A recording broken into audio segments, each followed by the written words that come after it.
How should science be taught?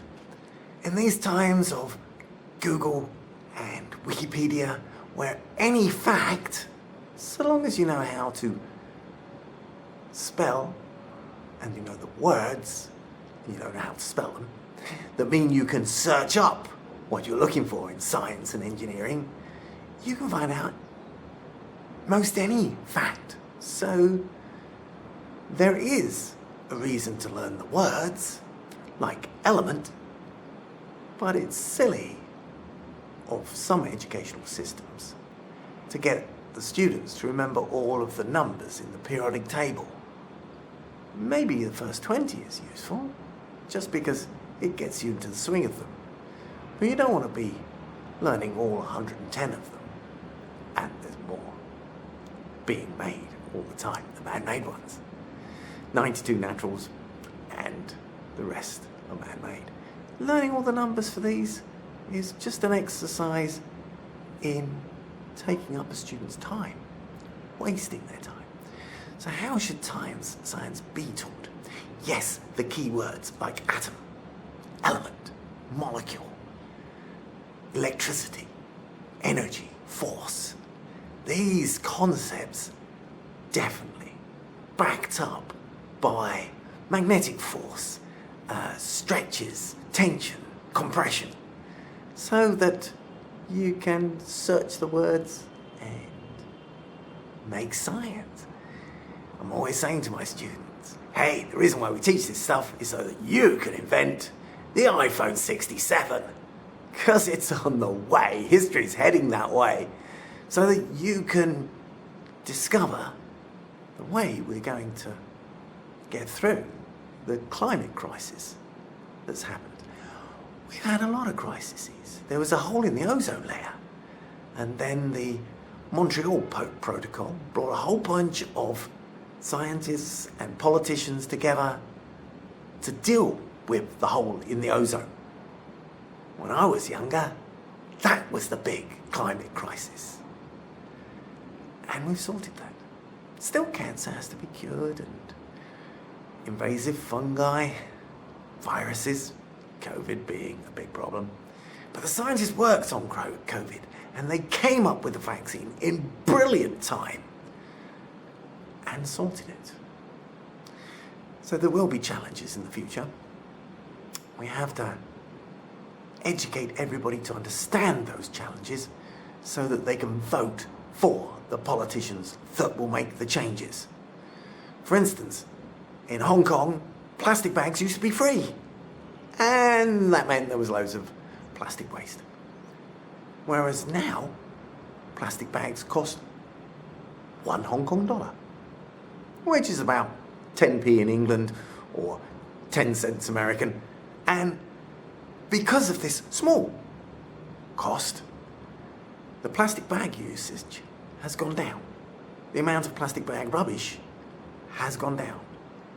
All countries, all politicians should use finance, taxes, laws to encourage people to do the right things, because humans just follow human nature. If something's free, yeah, most humans ask for one every time they get offered one. Whereas if it costs even a small amount, they'll question it, and maybe they'll even learn why. So yeah, teaching the concepts, teaching the future, teaching the history, because COVID wasn't a new thing. Okay, it was a new virus, but we'd been hit by world-crushing viruses before. And the most recent one before that was just after the Second World War. And unfortunately, it was called Spanish flu. And it was called Spanish flu because the Spanish, their newspapers, they had a free press. When a whole bunch of people started dying of a new disease, it got into the newspapers. Whereas in the rest of the world, America, England, Germany, the press wasn't free at that time, just after the First World War. Because during wars, the newspapers are suppressed. The media is held back from reporting things by the government. You don't want people panicking if you're doing trying to survive a war. And so, yeah, it was Spain that first reported the Spanish flu, 1919. And it was worse than COVID. Much worse. And so, yeah, we learn by looking at history. How are things developing? Where are things going? Where are there going to be the jobs for my students? Not everybody I teach science to would become a scientist. No, it's maybe 1 or 2%. And maybe 0.0001% will invent something new, create something new. But those people, it's important that everybody understands science so they can vote in the right direction, and they know why a dripping tap is a bad idea because it's wasting water, and water's part of the water cycle, and don't want to run out of the stuff. Well, it's a cycle, so you just mean that there's less for human consumption if people are wasting it. And plastic bags are causing microplastics, which get into the fish in the sea and in our food. And buying and throwing away iPhones and all telephones means that more are made because you're buying more. And because they're being made, because of what's in your phone, all the heavy metals, all the polluting things in there, the elements that pollute around the factory where they're made. It means you can't make mobile phones in Europe or America. The laws are too strict against pollution. The price would be 10 times the amount. So mobile phones are made in China, particularly in the south of China, and that's where all the pollution gets dumped in the sea, which goes to the ocean, which then gets into your tuna fish. And I like to think into the grouper and the other fish that live near coral reefs. They're carrying the mercury, the cadmium, that's polluting the oceans.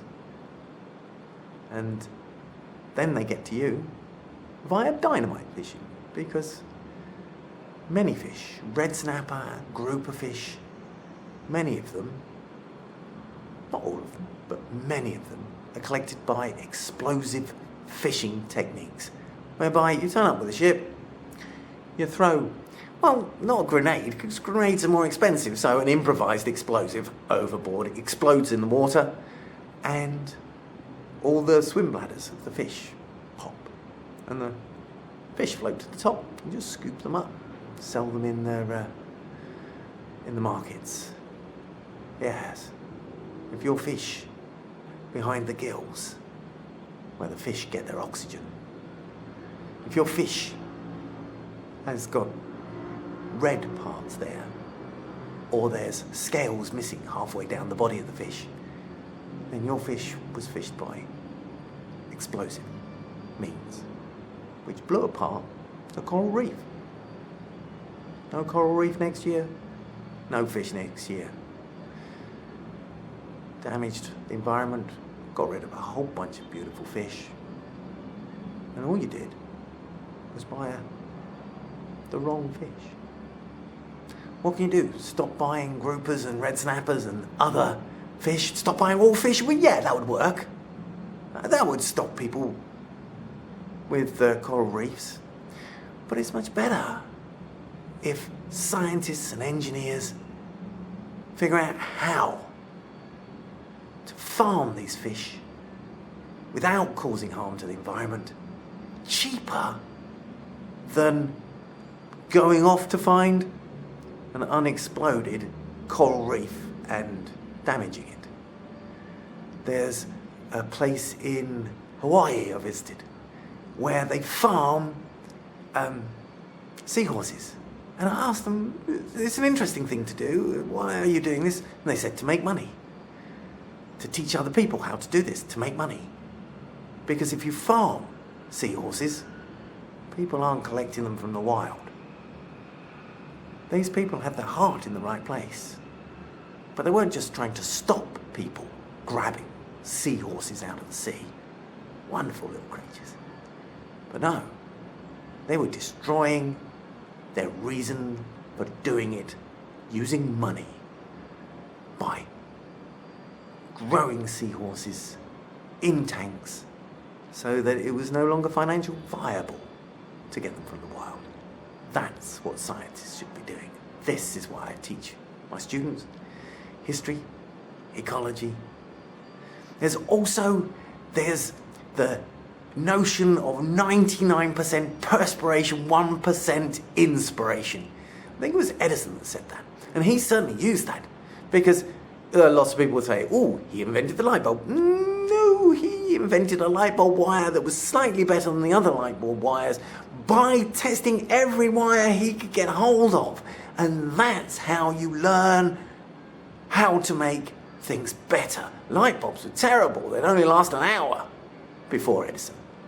And then Edison used bamboo, and he heated up the bamboo to make it into a filament of carbon, and then the light bulbs would last not the weeks that he suggested and showed the newspapers about, because he'd switched the bulb out for a new one when they came back to look at it many days later.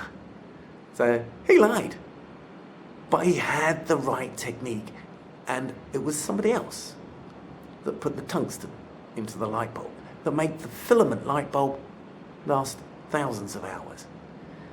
And so that's how science goes one stage on. The inspiration, the thinking about it, and also the perspiration, trying everything you can. Same happened with rubber with a guy called Goodyear who tried very hard. He knew this rubber stuff that you get out of trees was going to be useful. If only he could make it less sticky and gooey. And so he spent his life. And he died in poverty because he experimented over and over again to find out what would make rubber that's good for rubber boots and coats. The applications it's used for today. And yes, he heated it up with sulfur. Seems obvious now, vulcanize it. But yes, he was a great guy because he tried everything he could think of, and he drove himself into poverty trying to make the world better. What a great guy. And then a company came along that made tyres, and they wanted to celebrate that guy. And so they named their company Goodyear after the man that did all the science. Maybe one of my students will invent something that will go into the future and make humanity's lives better. One of the things I do in my teaching is I say to my students, I celebrate the inventors that made pipes so that water comes to my house. Tens of inventors. I celebrate the engineers, the workers that dug through the ground, that made the pipes, put the pipes in the ground, dug the hole that made the great big lakes called reservoirs where we store our water after it rains. They made all the pieces to use their technology to give me tap water. And I celebrate the tens of thousands of people after these things were made that dig up the roads and fix those pipes when they're broken. So I still got water in my pipes. There's no point in just inventing something. There's no point in just inventing something and then get a whole factory to make it. You also have to have the people that maintain it, keep it going, rather than, oh, it's a little bit broken, throw it away, which is happening too much with mobile phones at the moment, because, you know, it's new technology, and new technology often has a throw it away mentality to start with. Yeah, that's why I teach science. I like my students to think and appreciate, and I give them that homework. Think of something in your home, or in school, or on the way between school and home, something that you appreciate, that your life would be worse without. And I want you to find out about the inventors, the factories, and the maintainers of that service. that facility. Cool, it's good homework. Oh yes, the other thing I like to put in with that is serendipity. Sometimes people get lucky. Alexander Fleming, penicillin. No, he didn't actually really. He just noticed something, and then many years later, after he'd written it down, that's the thing. If you notice something, write it down. If you're a scientist, get it into a periodical. There are periodicals online now. And then many years later, a man called Chain and his other colleagues, they saw this and thought, wow, this fungus has killed the bacteria. How can we make this? And so they spent years trying to find not just Fleming's fungus, but a better one, a really good one, and a way to manufacture it. And they found it on a mouldy melon. Well, they didn't find it. They asked lots and lots of people to find moulds and send them in. And it was a mouldy melon that had the mould that made penicillin, that made the difference in the Second World War. Lots of things made the difference in the Second World War. Lots of pieces of science and technology. But for medicine, it was penicillin. And just in time for D-Day, penicillin stocks were built using this melon fungus. It meant that when people got injured, scratched, shot, but not very much, they didn't die because you gave them penicillin. And the German scientists didn't use this because the Nazi party said this is Jewish capitalist science and we're not having it. And it meant that when the Germans, despite being drugged up on methamphetamine, so they didn't need sleep, they didn't fear for their lives, but yeah, they got injured and they died much younger. It made a difference. Science and technology mostly helps. Yeah, atomic bomb, atomic weapons, atomic science. Good, bad, some of both. And that's also to be taken into account. That there's very rarely one answer to a question in science. There's many. For instance, why isn't there parachutes in airplanes? Surely that would add to our safety. But then there's the consequence of this. Is this going to be a big thing? Is it going to save many lives? No, it isn't. Because you can't get out of an aeroplane. These aeroplanes, the doors don't open that way, and that's for a safety aspect that's much more important than the have a parachute. Yes, you can't open the door when you're flying. Oh, good. That's a much bigger safety aspect. I don't want somebody just opening doors. We've had a few people recently in the cockpit crashing aeroplanes as a method of committing suicide. We don't want that to be everybody on the airplane can do that. Not good. Yeah, so parachutes. And that's one reason why they're no useful. Second reason, you'd have to make sure everybody knew how to use a parachute. The reason many people concentrate on, third reason is you'd have to carry a lot more weight, and so airplane tickets would be more expensive. That's the least of the three reasons. And that's a matter of finding out. There might be something. Like mobile phones. They've got a magnetron in them, just like your microwave does. So that means a mobile phone next to your head will heat your brain up. Yes, but don't sweat the small stuff. You would need about 1,000 mobile phones all rung at the same time to heat your brain up enough to cause damage. And so the answer is yes, it makes microwaves. But no, it's not dangerous because it's not as big as the magnetron in the microwave oven. Don't stick your head in the microwave oven and rewire it so it'll go on without closing the door. No, that would be a bad idea. It's a big magnetron. The one in your phone is small. And so there are dangers. There are two sides, sometimes three and four, to all parts of technology and science. 5G masts during the early 2020s, until COVID came along. People were breaking them because they thought they were dangerous and they were giving off dangerous rays. And the answer is yes, they were making radiation, but not a dangerous radiation. They were making the same radiation as the Wi-Fi in your home. And that doesn't kill people. So, yeah, just by experience, if you think about it in the right way. But it's often hard for scientists to explain technical features to people that are very angry and have read some conspiracy theory and think that something's bad for them.